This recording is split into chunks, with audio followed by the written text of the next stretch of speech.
Good morning, everybody, and welcome to the morning routine. It's Tuesday morning, May 29th, 2018, episode number 357. That's 357. Yes, it's amazing. And it is Tuesday morning, May 29th. This month is almost over. I can't believe how fast it's going.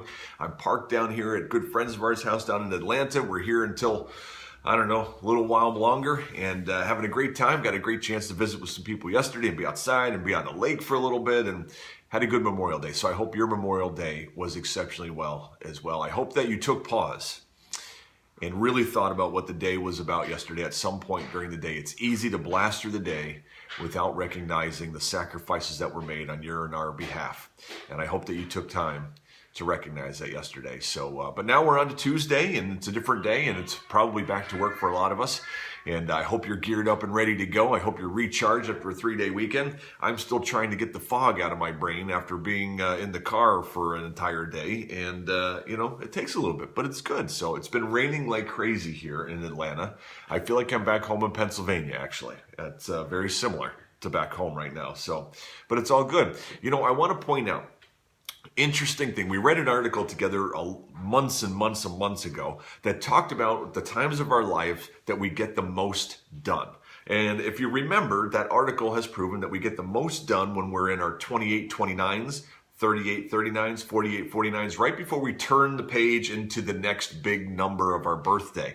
Well, it's the same way mentally for the month. We are on May 29th, which means that at the beginning of May, when we were hanging out together and talking about what we wanted to get accomplished this month, we had a list of things to do. Well, now we're almost out of time.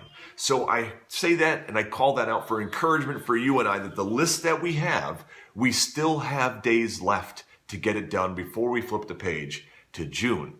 So don't be downhearted. Be excited that you have time to get it done and get busy, and let's go. So, interesting fact. Before the Nazis invaded Paris, H.A. and Margaret Ray fled on bicycles. They were carrying the manuscript for Curious George. Yes, the book Curious George escaped Paris from Nazi invasion way back in the day. So, interesting fact about that little book.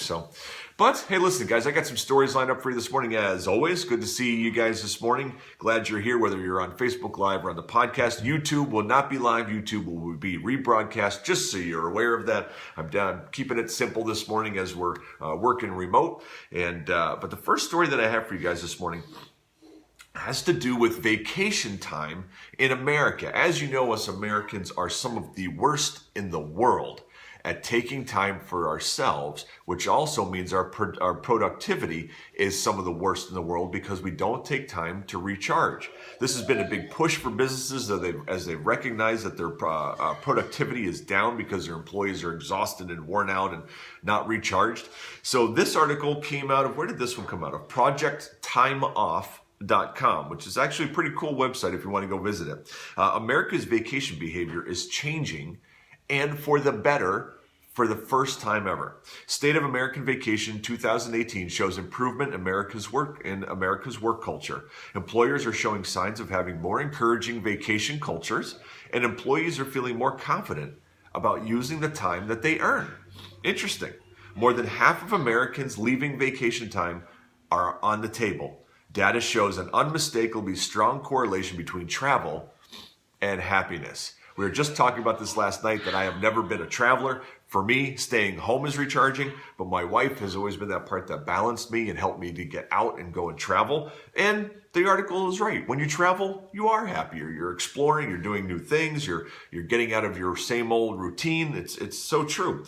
Interesting fact here. Average number of vacation days taken in 2017, 17.2. vacation days, which if you get that many vacation days, you are a very fortunate person. I gotta be honest. I don't get that many. Let's see. American employees with unused vacation time, 52%. Total unused days, vacation days annually in America, 705 million days. 705 vacation days go unused in America right now. Total forfeited vacation days annually, 212 million. 212 million days people could have taken, but they hand them right back because they just don't go and do it. So potential American jobs created by Americans' unused vacation time is at 1.9 million jobs. So this is a great article. If you want to know more about this, if you're a manager or you're an employee or whatever, and you just want to know more about this vacation culture and how maybe to change it, this is a great article. Work-related challenges had the most influence on Americans' ability to vacation. Employees who were concerned that they would appear less dedicated or even replaceable if they took a vacation were dramatically less likely to use all of their vacation time. I can relate to that, right? Those who felt their workload was too heavy to get away were also more likely than average to have unused vacation time, as were employees who felt there was a lack of coverage that no one else could do their jobs. Those were the three big ones on what kept people from taking their vacation time. So, great article. I would check it out if you want to know more about that idea and maybe see if you can figure out a solution to it. So the next article I have comes out of Fastco Design. I had pictures for this. It was a good, maybe I'll flip my computer around to show you these because it actually is worthwhile. This article was written by Mark Wilson. Best Buy, as in the store that we all know, has changed its iconic logo. Yes, it has changed the logo. Let me just give you some facts, and then I'm going to show you the picture on my computer screen here. Best Buy has used its iconic yellow tag logo for nearly 30 years, but that logo's reign has come to an end. It's being replaced with a more generic, taller word mark that no longer needs to crouch its letters to fit on the little yellow label. The tag lives on, but it's been reduced. Now, I'm just going to flip my computer so you can see what I mean. That is the logo. See that big difference? Yellow tag, right, that we're all used to with the black letters, and now it's a blue square with white letters, more robust, stronger, little yellow tag sitting in the corner that we're used to seeing, and that's there. Since they said that since the business is no longer about inventory, but more about services, Best Buy service is the expertise of the blue shirt employee, hence the blue color in their new logo. Ta-da, right? With the whole shift, the whole visual metaphor, the price tag is only getting more tone deaf by the day because we're not interested in that. Its new ad campaign will be all about conversations between Best Buy employees and customers.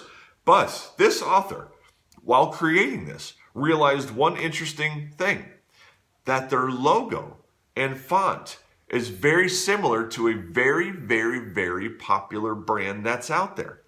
Yes, I must flip my computer and show you this. Are you ready, guys? The Bud Light logo. The Best Buy new logo is almost exactly like the Bud Light logo. But, so I don't know what's going on there, but maybe they're in little cahoots. Although sometimes when you deal with the customer service at Best Buy, you may need a couple of Bud Lights just to calm you down. I don't know. So who knows? But anyways, on we go, guys. One last story to share for you this morning. This one's kind of cool because we are in graduation season right now. High school graduations are going to be happening left and right. Some have already happened. We're down here in Atlanta. We visited with a friend yesterday who had his graduation last week. Meanwhile, back home, we have a graduation coming up in just over a week. And then we have some more coming on later on the month because of all the snow days and stuff. Things have been delayed. So it's kind of crazy. But in graduation season, so I don't know how your school does it. I think they're all the same. At our high school graduation, they will always give instruction. Hold your applause to the end. When they announce a name for their diploma, there's no clapping, no cheering, no wooing. You're not allowed to do any of that. You hold it all until the very end to keep things moving, right? Okay. Well, now listen to this. In Greenville, South Carolina, an administrator at a South Carolina high school recently told students and family members that cheering during the graduation ceremony could cost them big bucks. Cheering during the Greenville High School graduation would result in a $1,030 fine. Yes, if you cheered for your student, you would get a fine for $1,030. Since graduation is a dignified and solemn occasion, that's so old school, man. Wow. Since graduation is a dignified and solemn occasion, graduating seniors and their guests should behave appropriately. Please ask your guests not to call out, cheer, whistle, or applaud during the reading of names and presentation of diplomas, or you will get a fine. Please do not celebrate and have fun because graduation should be very quiet and solemn. Sounds like a church that I might have attended back in the days long ago. I don't know. Just saying, right? Times are changed. But anyways, there you go, guys. I don't know if your school is going to enact any fines, but just be glad you're not at that high school. So you can sneak out a cheer. You'll get all the ugly looks from all the family members when you yell out for your student when you're not supposed to. But hey, you only get one chance to do it, so go for it. Why not? I give you permission. At your graduation, when the students are walking, yell out their name, whistle, embarrass the tar out of them. Just have a good time. That's my thoughts. So on we go, guys, to Google Trends. Let's check it out and see what's happening. The top 10 most searched things yesterday on Memorial Day. But I don't know if they gave out any fines. It's a great question. When? Let me see. They didn't have the date of when that graduation was going to take. Actually, it might have already been done because it was in North Carolina. I don't know the answer to that, Kevin. That's an interesting question, though. Top 10 most searched things. Yesterday, over 1 million searches, ranking at number 1. Take a guess. Memorial Day. I was one of the ones who searched Memorial Day yesterday. So I'm in that 1 million plus searches. So I trended at number 1 vicariously because I ranked it. Or I searched it. So anyways, number 2, Golden Knights with over 500,000 searches. Number 3, Bachelorette 2018. Number 4, Chick-fil-A. Yes, we're in the South and we have not eaten Chick-fil-A once. I'm very thankful for that because I'll take Cookout over Chick-fil-A any day of the week. Number 5, Mexico versus Wales. That's soccer. Number 6, Bless Online. Don't know what that is. Number 7, Happy Memorial Day. Number 8, Michael Jordan. Number 9, NCAA baseball tournament. Number 10, Casey Anthony. Those are the top 10 most searched things on Google yesterday. Let's jump over to some trending news. And I scanned the news earlier this morning, and I got to be honest. There's nothing on the trending news this morning that is worthwhile sharing. Not a single thing. Every single article is whatever. But there is one story that I would tell you. We covered about a week or two ago how somebody's conversation got recorded by Alexa and sent to somebody, like by accident or whatever. If you go to USA Today, usatoday.com, the news site this morning, on their main page, if you scroll down in the text section, there is an article there, how to listen to what Amazon's Alexa has recorded in your home. You can actually go and see all the files of what Amazon has recorded in your home and listen to every single one of them and delete them or whatever. So usatoday.com, scroll down to that and you'll be able to see it. So just want to hand that on. That's the trending news I got for you today. There's nothing else that's worthwhile. So, but on we go, guys. Let's move forward to a passage of wisdom this morning. And let's just slow it down just a hair. Yes, I love it. Do you hear that beautiful baby cooing in the background? It's the happiest young man I've ever heard in my life. It's amazing. Today's passage of wisdom is out of Proverbs chapter 3, verses 5 and 7. Trust in the Lord with all your heart and lean not on your own understanding. Do not be wise in your own eyes. I love this passage. Let's read that one more time. Trust in the Lord with all your heart and lean not on your own understanding. Do not be wise in your own eyes. This is a great passage. It's talking about where do you pull your guidance from? Who is steering your ship? Are you the one who thinks that you're so smart that you can steer your ship in every way and lean that you're all that in a bag of chips? We all have moments. Let's be honest with ourselves. There are moments that we all feel like we've got it all together and we are the captains and we determine our destiny and we are that wise.